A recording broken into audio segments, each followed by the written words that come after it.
This free step-by-step video comes to you directly from Haynes. You can complete more than 200 jobs on this vehicle when you purchase the complete Haynes online manual at haynes.com. Wiper blades renewal. First, set the wiper arms to their service position by turning the ignition key on, then off, and operating the wiper stalk. Lift the wiper from the screen and press the securing clip. Pull the blade upwards and away from the wiper arm, taking care not to allow the arm to spring back and crack the windscreen.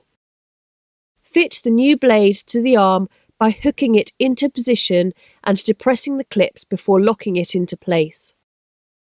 The rear wiper simply unclips from the arm. Make sure the new wiper is the right way round before clipping it onto the arm.